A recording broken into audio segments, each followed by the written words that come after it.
नई सदी, नया साल, नया महीना, खबरें भी नई। चंद्रयान से आसमान तक, देश से विदेश तक, बाजार से जन सरोकार तक, सब पर है हमारी पकड़। देखिए देखिए खबर सदीनामा सदीनामा सदीनामा। আসতে অনুরোধ করেছিলাম তৃণমূল কংগ্রেসের পক্ষ থেকে।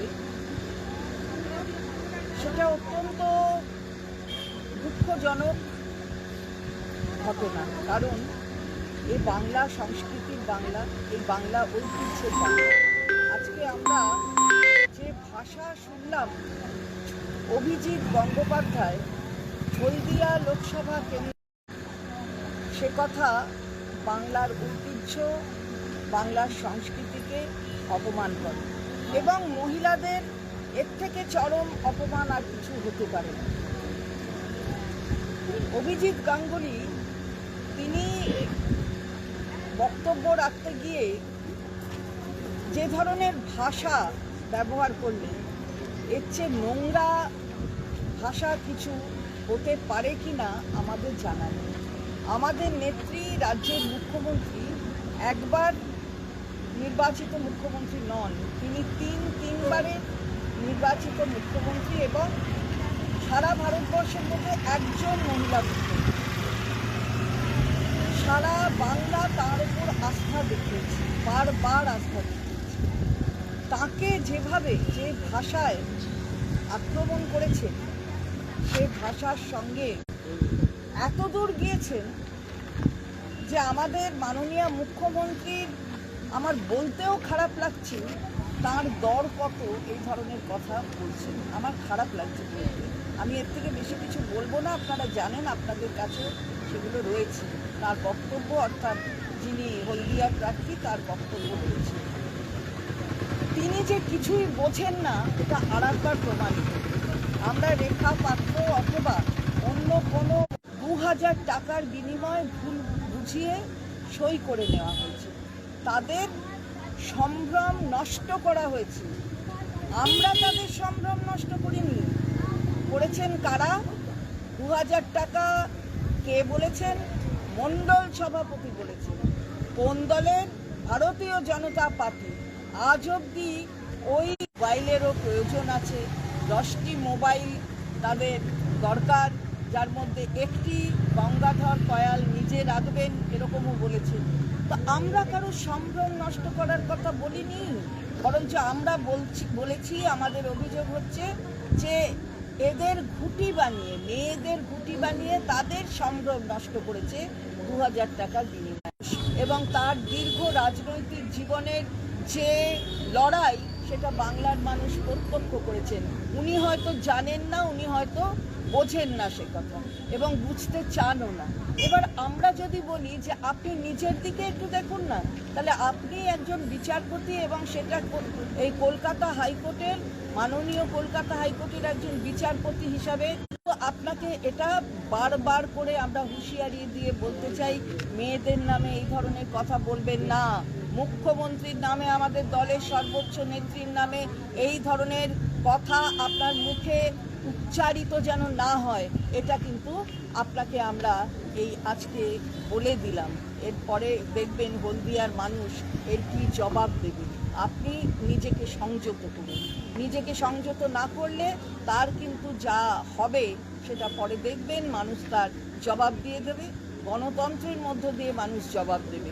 আপনি গণতন্ত্রকে বিশ্বাস করেন না, এটাই আপনার কথাবার্তা শুনে মনে হয়। রাজ্যের মুখ্যমন্ত্রী কিন্তু আপনারও মুখ্যমন্ত্রী, সুতরাং তাকে যখন এরকম ইঙ্গিত করেন, সেটা কিন্তু আপনার গায়ে লাগার খালি কথা নয়, আপনার মায়ের গর্ভকে অসম্মান করে। সুতরাং আপনি সেটা বোঝেন না। তা আপনি যদি না বোঝেন, না বুঝবেন, কিন্তু আপনি এই ধরনের কথা বলবেন না। এবং আমাদের এখানে বাংলার মানুষ, তারা জানে যে কিভাবে এর জবাব দিতে হবে। তাই এই কথা আগামী দিন যেন আপনার মুখ থেকে আমরা শুনতে না পাই। এই যদি বলেন এটা হুঁশিয়ারি, তাহলে এটা হুঁশিয়ারি, আর যদি বলেন না বলেছে, তাহলে বলেছে। কাছে এই বেঞ্চে এটা মানে এটা দেয়া হয়েছিল এবং ওই এজলাসে এটাকে শোনার জন্য মাননীয় প্রধান বিচারপতি তিনি পাঠিয়েছিলেন।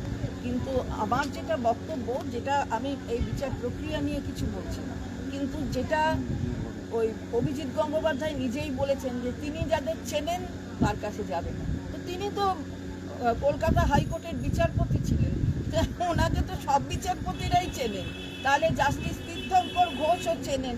তার দ্বারা কি বোঝা যাচ্ছে সেটা পরে মানুষ বুঝিয়ে দেবে। আমি বিচার প্রক্রিয়া নিয়ে কিছু বলছি না।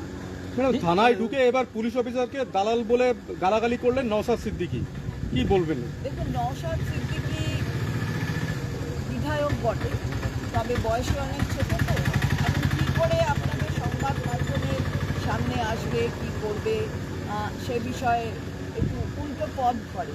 তো এবারেও তাই করেছে। এসব হুমকি টুমকি দিয়ে রাজনীতিতে ওইভাবে যায়, বড় হওয়া যায় না, বুঝতে মাম্পি সেটা করেছে। বিচারপতি অমৃতা সিনহা করেছেন, এটা তো হওয়ারই ছিল, তাই করেছে। বিচারপতি অমৃতা সিনহা কিনা তাই করেছে। আমি বিচার প্রক্রিয়া নিয়ে কিছু বলছি। সন্দেশখালী নির্যাতনের প্রতিবাদে এক মহিলা অভিযোগ করেছেন তার রাতে তার বাড়িতে আগ্নেয়াস্ত্র দেখিয়ে ধর্ষণের অভিযোগ করছেন তিনি, এবং তৃণমূল যে বিধায়ক আছেন দিলীপ মল্লিক তাকে ফোন করা হয়েছিল। তিনি বলেছেন যে বলে কোনো বিধায়ক তো নেই। দিলীপ মল্লিককে ফোন করা হয়েছিল। সেটা আমি জানি না কি করেছেন, আমি জানি। সুকুমার মাহাতো সন্দেশখালী দিলীপ মল্লিক বাড়ির বাইরে রয়েছেন, আজকে অনশন চলছে তার 4 দিন ধরে, এটাকে কি বলবেন? অত্যন্ত অন্যায়, অত্যন্ত অন্যায়। যেভাবে আমরা তো বারবার বলছি, এখানকার সাংসদ তিনি বার করে দিয়েছেন বাড়ি থেকে তাঁরই নিজের বৌদি। ভাবা যায়? জেঠিমা তা এটা কি ভাবা যায় কখনো? কারণ তার এখানে এসে সংসদে যাবার জন্য মানুষের ভোট চাইছে, আর নিজের বাড়িতে নিজের জেঠিমাকে বার করে দিচ্ছেন, নিজের জাততো। মেয়েটিকে দেখতে যাবেন? এক্ষুনি আমি যাচ্ছি না, কারণ এক্ষুনি আমার অন্যান্য কাজ আছে। আমাদের দলের থেকে সব রকম খবর ডাকছে। আমি দেখলাম এটা যে ও অসুস্থ হয়েছে। মমতা ঠাকুরের প্রায় 2 দিন 48 ঘন্টা 72 ঘন্টা হয়ে গেছে যে আমাদের দল সব নিয়ে সবটার উপর নজর রেখেছে। ভোট কি চাইতে পারতেন? নাগরিক হয় যারা আছে তাদের কাছেই তো ভোট চাইতে এসেছে, তো তাহলে তাদের আবার নতুন করে নাগরিকত্ব কি দেবে? তারা নাগরিক হয়ে গেছে, সুতরাং তাদের নাগরিকত্ব এসব বলে টলে ভুল বুঝিয়ে কোনো লাভ নেই। মানুষ সব বোঝে, মানুষকে অত বোকা ভাবা। বলছেন যে নিঃশর্তে নাগরিকত্ব চাইছেন মমতা ব্যানার্জি, আবার বলছেন যে আপনারা যে মানুষ সবাই ভোট আছে তারা সবাই দিতে চাইছে, তাদের নিঃশর্ত দেবে, কারণ যা নিয়ে আসতে বলছে সেই শর্তগুলো তো মানাও সম্ভব নয়। কিন্তু এখানে যেভাবে বলে যাচ্ছে, এখানে যারা ভোটার তাদের আবার কি, সে তো নাগরিক, তাকে আবার কি দেবে, কি স্পেশালটা কি দেবে, কি নতুন একটা।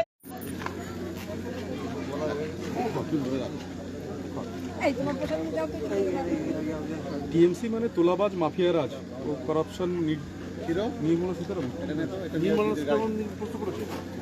মা মাটি মানুষের স্লোগান যাদের রাজ্যের সর্বোচ্চ ক্ষেত্রে হয়েছে, এবং বিশেষ করে